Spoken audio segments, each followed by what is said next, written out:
बच्चों अब स्टार्ट कर रहे हैं बेटा इलेक्ट्रिक पोटेंशियल। ठीक है, पोटेंशियल के बारे में पढ़ा है आप लोगों ने भी, 9-10 में पढ़ा होगा पोटेंशियल के बारे में। ठीक है, तो आइए स्टार्ट करते हैं इलेक्ट्रिक पोटेंशियल के बारे में। इलेक्ट्रिक पोटेंशियल एनर्जी, इसमें क्या क्या हम पढ़ने वाले हैं देखिए।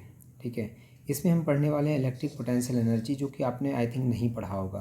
पोटेंशियल डिफरेंस ये आपने पढ़ा होगा बेटा, एंड पोटेंशियल। ठीक है, तो क्या होता है आइए देखते हैं। Number 1 electric potential energy. सबसे पहले हम इलेक्ट्रिक पोटेंशियल एनर्जी के बारे में पढ़ रहे हैं। ठीक है, let us consider a particle with a positive charge Q not.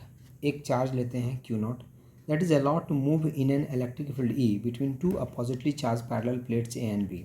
दो पैरेलल प्लेट्स हैं बेटा यहाँ पे, एक ए है और एक यहाँ पे बी है। ठीक है, एक पे नेगेटिव चार्ज है बेटा, ये देखो नेगेटिव चार्ज, और एक पे क्या है आपका पॉजिटिव चार्ज है यहाँ पे।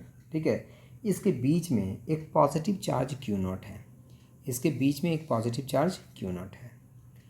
तो आपको पता है इलेक्ट्रिक फील्ड कहाँ होगा बेटा, पॉजिटिव से नेगेटिव के डायरेक्शन में। हमने पढ़ रखा है कि इलेक्ट्रिक फील्ड का डायरेक्शन पॉजिटिव से नेगेटिव के टुवर्ड्स में होता है। अगर पॉजिटिव चार्ज यहाँ पे हो गया बेटा, तब पॉजिटिव चार्ज जो है इलेक्ट्रिक फील्ड के साथ वाले डायरेक्शन में मूव कर जाएगा। और लेट की यहाँ पे इलेक्ट्रिक फील्ड का मैग्नीट्यूड अगर ई है इन दोनों के बीच में, प्लेट के बीच में, तो इसमें फोर्स कितना लग जाएगा बेटा, क्यू नॉट इंटू ई। और Q not into E force से ये चार्ज पार्टिकल मूव कर जाएगा। एक्सटर्नल फोर्स लग रहा है, F equal to Q not into E force लग रहा है बेटा, एफ नेट फोर्स या एक्सटर्नल फोर्स बोल लीजिए, तो एक्सेलरेट करेगा। ये क्या करेगा, एक्सेलरेट करेगा, चार्ज पार्टिकल एक्सेलरेट कर जाएगा। ठीक है, between two oppositely charge parallel plates A and B, figure A. तो ए में क्या हो गया, एक्सेलरेट कर गया। चलिए नीचे देखिए, the positive charge will freely move from B to A going kinetic energy. Kinetic energy साथ में ये बी टू ए से मूव कर जाएगा। Let us now move the charge Q not from B to A in such a way that it is always maintained in equilibrium. हम चाहते हैं बेटा कि अब देखिए सेकेंड बी वाले में देखिए, हम चाहते हैं कि इस क्यू नॉट चार्ज को हम ए से बी के टुवर्ड्स में ले जाना चाहते हैं। ठीक है, let us now move the charge Q not from B to A. अच्छा, बी से ए के टुवर्ड्स में हम मूव, बी से ए में ही ले जा रहे हैं, बी से ए में ही ले जा रहे हैं। लेकिन हम चाहते हैं कि इक्विलिब्रियम में रहिए, चार्ज इक्विलिब्रियम में रहे। मतलब चार्ज इक्विलिब्रियम में रहे, इसका मतलब कि कांस्टेंट वेलोसिटी से मूव करे, मतलब कि नेट फोर्स की वैल्यू जीरो हो जाए। जो कि पहले यहाँ पे अगर हम देखें इस पॉइंट पे, तो यहाँ पे नेट फोर्स की वैल्यू कितनी थी बेटा, क्यू नॉट इंटू ई। अगर पहले वाले डायग्राम में हम देखें तो नेट फोर्स इसका टू कितना था, क्यू नॉट इंटू ई था ये नेट फोर्स। हम चाह रहे हैं सेकंड वाले केस में कि नेट फोर्स की वैल्यू जीरो हो जाए। तो अगर क्यू नॉट इंटू ई अगर नीचे लग रहा है बेटा, तो क्यू नॉट इंटू ई अगर ऊपर हम लगा दें अपर डायरेक्शन में, सेम मैग्नीट्यूड का फोर्स लगा दें बेटा अपर डायरेक्शन में, क्या होगा, चार्ज इक्विलिब्रियम में आ जाएगा, नेट फोर्स जीरो आ जाएगा। तो कांस्टेंट वेलोसिटी से मूव करेगा वहाँ पे वो, क्योंकि हम जानते हैं कि फोर्स इक्वल टू अगर जीरो होता है, फोर्स नेट फोर्स जीरो होता है बेटा, तो mass into acceleration equal to zero, मतलब एक्सेलरेशन इक्वल टू जीरो, मतलब वेलोसिटी क्या हो जाएगा बेटा, कांस्टेंट हो जाएगा। वही लिखा है, let us now move the charge Q not from B to A in such a way that it is always maintain in equilibrium, that is it is moving with uniform velocity. This is possible if we apply force F on the charge which is equal and opposite to Q naught into it every point along its path। वही देखो, हर एक point पे इस पे एक opposite, equal and opposite charge इतना Q not into E act करना पड़ेगा बेटा, कराना पड़ेगा। The work done by the force in the electric field is stored. ये जो वर्क डन होगा बेटा यहाँ पे, ठीक है, अब जो आप जो फोर्स लगाएंगे, आप जो फोर्स लगा करके इसको इक्विलिब्रियम में लाना चाह रहे हैं, तो work done by the force in the electric field is stored at is potential energy.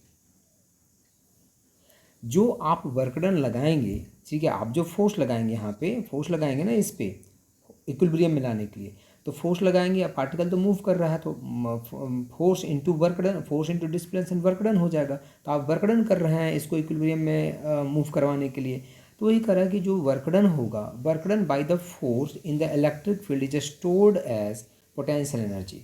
The situation is analogous to the motion of a particle in gravitational field. ऐसे ही ग्रेविटेशनल फील्ड में होता था बेटा, ठीक है, ग्रेविटेशनल फील्ड में हमने सेम पढ़ा है। Thus we may conclude that a charged particle placed in an electric field has potential energy because of its interaction with the electric field. This is called electric potential energy। ठीक है, तो इसका मतलब है कि conclusion ये हुआ कि अगर कोई चार्ज पार्टिकल है और इलेक्ट्रिक फील्ड में रखा हुआ है बेटा, तो इलेक्ट्रिक पोटेंशियल एनर्जी उसमें होता है। क्यों होता है? क्योंकि इंटरेक्शन हो रहा है इलेक्ट्रिक फील्ड के साथ में, ठीक है। अगर कोई चार्ज पार्टिकल है इलेक्ट्रिक फील्ड में तो मूव करेगा। अगर उसको इक्विलिब्रियम में आपको रखना है तो उस पर फोर्स लगाना पड़ेगा, वर्कडन करना पड़ेगा तो वो एनर्जी स्टोर हो जाता है, वो पोटेंशियल एनर्जी के फॉर्म में एनर्जी होता है। तो this is called as a electric potential energy. Let WA be the work done by the force in carrying a positive charge Q0 from A to B। अब देखो यहाँ पे क्या है, लेट मान लिया जाए कि WAB be the work done by force in carrying a positive charge Q0 from A to B। अगर हमें A से B पे इस चार्ज को अगर ले जाना पड़ेगा, अगर A से B पे चार्ज ले जाना पड़ेगा तो इस पर फोर्स किधर लग रहा है? इस डायरेक्शन में लग रहा है, कितना? Q0 इंटू ई। अगर इस चार्ज को, इस Q0 चार्ज को अगर हमें A से B पे ले जाना पड़ जाए बेटा, तो हमें क्या करना पड़ेगा? Without increasing its kinetic energy, तो जितना फोर्स डाउनवर्ड डायरेक्शन में Q0 इंटू ई लगा है उतना ही हमको Q0 इंटू ई लगाना पड़ेगा अपर डायरेक्शन में, और इस तरह से हम कहेंगे कांस्टेंट वेलोसिटी के साथ ये मूव कर रहा है, ठीक है।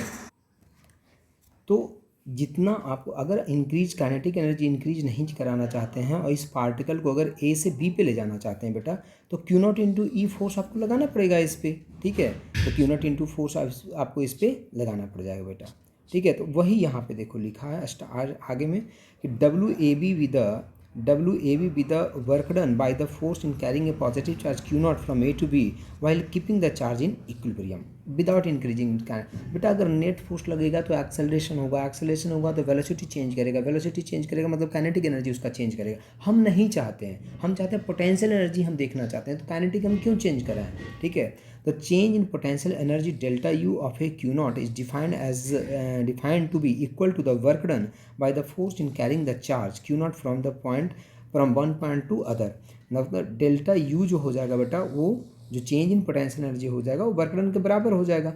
Now change in potential energy कितना हो जाएगा? UB माइनस ये final potential energy, UB initial potential energy UA, so UB minus UA equal to WAB बेटा। तो ये याद रखना भैया, UA and UB designate the potential energy at point A and B respectively, ठीक है। तो ये पोटेंशियल एनर्जी के बारे में हमने पढ़ा बेटा, इलेक्ट्रिक पोटेंशियल एनर्जी के बारे में।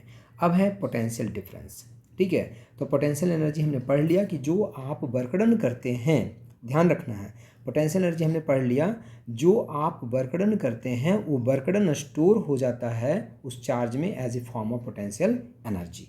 अब नेक्स्ट में बेटा हम पोटेंशियल डिफरेंस के बारे में पढ़ने वाले हैं नेक्स्ट वीडियो में।